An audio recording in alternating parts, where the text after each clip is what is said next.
Fala pessoal, estão bem?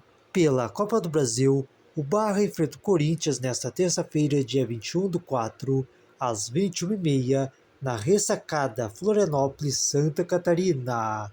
O Amazon Prime transmite o jogo.